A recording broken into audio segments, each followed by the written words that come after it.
आज हम सॉल्व करेंगे हमारा T.S.. Grewal book cash flow statement का सम्स नंबर 54। ये हमारा सम्स है जो हम आज सॉल्व करेंगे। अब इससे पहले कि मुझे एक कमेंट आया था कि मैम आप ना बुक दिखाओ कि मतलब बुक में कंटेंट क्या है, कौन सी बुक है, तो मैं आपको बुक दिखा देती हूँ। इस ग्रेवाल की बुक है, बुक 2 है। ऐसी मतलब एक बुक आती है जिसमें हम हमारा पार्टनरशिप इशू ऑफ शेयर जो करते हैं, और ये हमारी दूसरी बुक है। मेरी 2019 एडिशन की बुक है, बट दैट डजेंट मैटर क्योंकि अभी 20 हो 21 हो, आपको सम्स सॉल्व करने से मतलब है और आपको सम्स जानना है कि आपको कैसे करना है, ठीक है।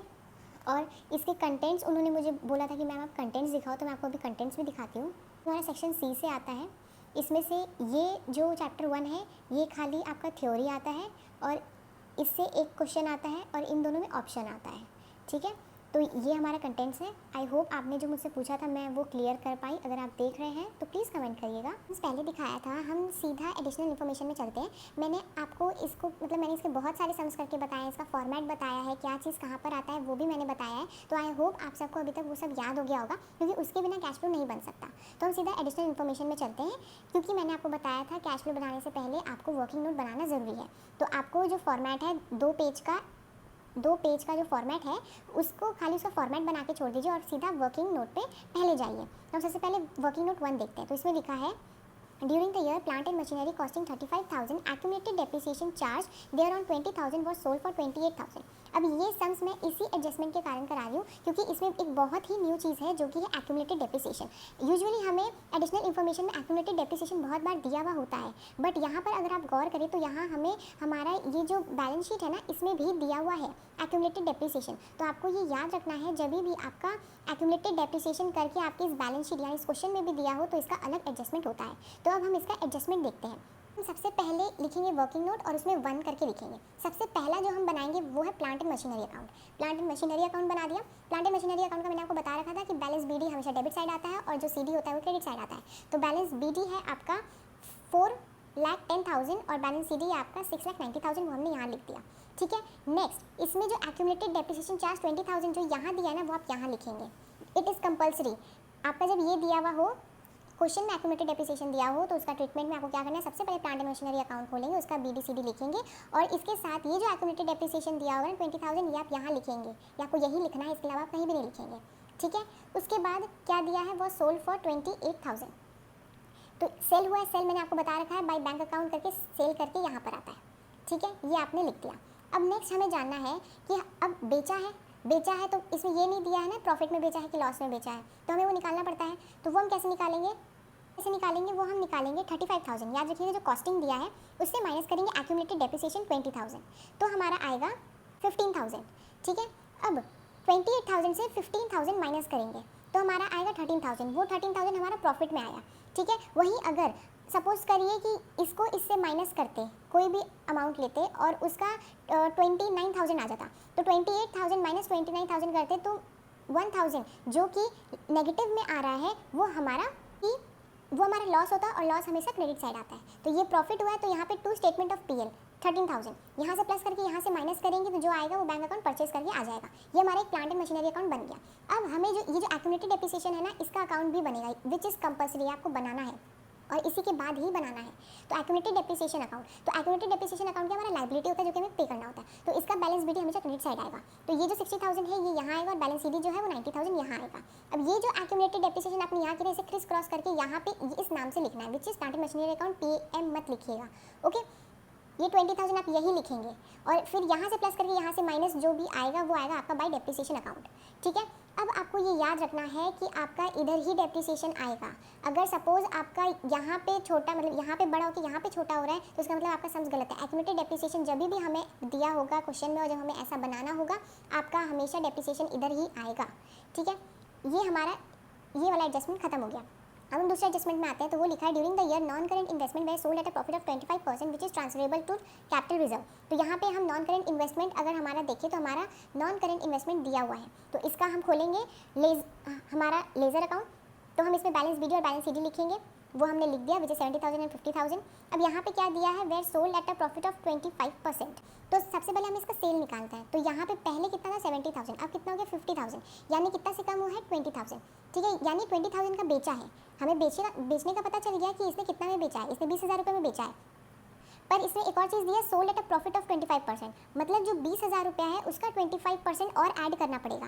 तो यानी 20,000 इंटू 25% करेंगे तो आएगा 5,000, उस 5,000 को हम प्लस कर देंगे 20,000 में, तो यानी हम यहाँ पर अपना दिखाएंगे बाय बैंक अकाउंट सेल करके 25,000, यहाँ से प्लस करके यहाँ से माइनस करेंगे तो यहाँ आ जाएगा 5,000। अब यहाँ पे क्या लिखा है, which is transfer to capital reserve, तो हम यहाँ पे टू कैपिटल रिजर्व लिख देंगे, ठीक है। अब उसके बाद दिया है हमारा debenture were redeem at par at the beginning of the year, और फिर दिया टैक्स ऑफ इतना was paid during the year. इसका मैं आपको डायरेक्टली उसमें करके बताऊंगी हमारे सम्स में, इसका इन दोनों का आपको कोई अकाउंट खोलने की जरूरत नहीं है। अब हम हमारे आते हैं इंपॉर्टेंट पार्ट में, which is calculation of profit before tax. तो प्रॉफिट ड्यूरिंग द ईयर कितना है हमारा, प्रॉफिट ड्यूरिंग द ईयर है हमारा, पहले 30,000 था, अब 40,000 हो गया, कितना से इंक्रीज हुआ 10,000 से, तो 10,000 यहाँ आएगा, ठीक है। फिर यहाँ पे tax of 25,000 was paid during the year, तो मैंने आपको बताया था प्रोविजन फॉर टैक्स अगर पेड दिया होता है तो वो यहाँ आता है, तो ऐड प्रोविजन फॉर टैक्स 25%। फिर यहाँ पे जनरल रिजर्व भी है, तो जनरल रिजर्व पहले 42 का था, अब 55 का हो गया, कितना से इंक्रीज हुआ 13,000 से, तो आप यहाँ पे 13,000 लिखते हैं। इन सबको ऐड करके जो भी आएगा वो हमारा आ जाएगा प्रॉफिट बिफोर टैक्स। अब हम हमारे सम्स में चलते हैं, लिखेंगे in the books of Vivek limited cash flow statement as on 31 March, जो भी ये आपको लिखना जरूरी है। अगर आप ये 3 लाइन नहीं लिखते हैं तो आपका मार्क्स कटता है, मैंने पहले भी आपको बताया था। ये हमारा फॉर्मेट है। सबसे पहले हम बनाते हैं cash flow from operating activity, net profit before tax working note 4 ऐसे करके दिखाना जरूरी है, जो कि आया 40,000, ये हम इसको आउटर कॉलम में लिख देंगे। इसमें हम ऐड करते हैं depreciation on plant and machinery. आपको याद होगा प्लांट एंड मशीनरी का हमने डेप्रिसिएशन निकाला था 50,000 का, वो हम यहाँ लिखते हैं, ठीक है। फिर यहाँ पर आपको दिख रहा होगा कि यहाँ 10% डिवेंचर करके लिखा हुआ है, तो मैंने आपको बताया था जब भी ऐसे परसेंट दिया हो, चाहे वो प्रेफरेंस शेयर हो चाहे वो डिवेंचर हो, अगर परसेंट दिया हुआ है तो उसका इंटरेस्ट आएगा, ठीक है। ये एक हिडन आपका एडजस्टमेंट होता है, ठीक है। और ये किस पे निकलता है, हमेशा जो क्लोजिंग अमाउंट होता है उसी पे निकलता है, तो 75,000 इंटू 10% आएगा आपका 7,500, तो यहाँ आ जाएगा। उससे हम लेस करेंगे gain on sale of profit and plant and machinery, तो जो कि 13,000 हमारा आया था वो हमने यहाँ पे लेस कर दिया और उसको आउटर कॉलम में दिखा दिया। इसको इससे ऐड किया तो आया हमारा 92,500, तो हम इसको नाम देंगे operating profit before working capital.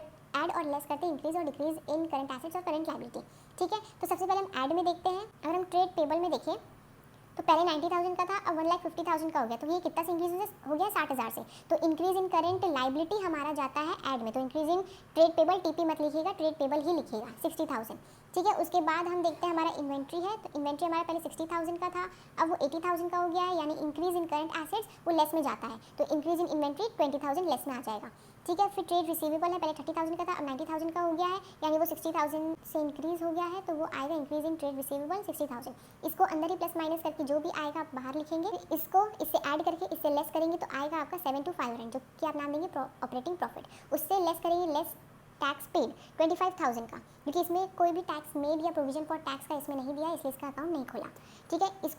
इसको इससे माइनस करेंगे तो आएगा 47500।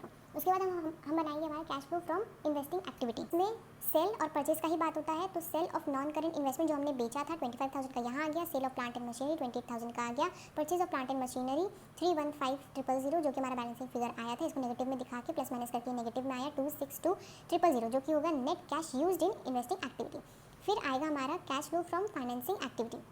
इसमें इशू ऑफ शेयर सबसे पहले आप देखेंगे, अगर पहले 2,50,000 का था, अब 5,75,000 का हो गया, यानी 325 से इशू हुआ है, तो इशू ऑफ शेयर 325 यहाँ पे लिख देंगे। फिर इंटरेस्ट ऑन डिवेंचर जो यहाँ था वो यहाँ पे लेस होगा, वो भी यहाँ लिखेंगे। अब रिडेम्पशन ऑफ डिवेंचर आप सोच रहे इसका बता दिया, इसका बता दिया, इसका बता दिया, इसका क्या एडजस्टमेंट होगा, तो इसका एडजस्टमेंट यानी adjustment number 3 debenture were redeem at par in the beginning of the year, इसका क्या एडजस्टमेंट होगा कि एट पार में रिडीम हुआ और eight the beginning of the year में रिडीम हुआ है, तो इसका कोई भी एडजस्टमेंट नहीं होता, ये सिर्फ आपको घुमाने के लिए ये वाला एडजस्टमेंट दिया है। आपको नॉर्मली क्या करना है, पहले 1 लाख का था 75,000 का हो गया, यानी 25,000 से रिडीम हुआ है, तो आप ये रिडेम्पशन ऑन डिवेंचर 25,000 लिख देंगे। अगर प्रीमियम और उसका होता तो वो मैंने आपको ऑलरेडी पहले भी बता रखा है कि आपको उसका एडजस्टमेंट कैसे करना है, ठीक है। नेक्स्ट आता है हमारा बैंक ओवरड्राफ्ट। बैंक ओवरड्राफ्ट यहाँ पर दिया हुआ है, विच इज़ पहले 18,000 का था, अब 10,000 का हो गया, यानी 8,000 से हमारा बैंक ओवरड्राफ्ट चला गया, तो यानी बैंक ओवरड्राफ्ट 8,000 से हम यहाँ पे दिखा देंगे। इन सबको प्लस माइनस करके जो भी आएगा उसको लिखेंगे net cash flow from financing activity, ठीक है।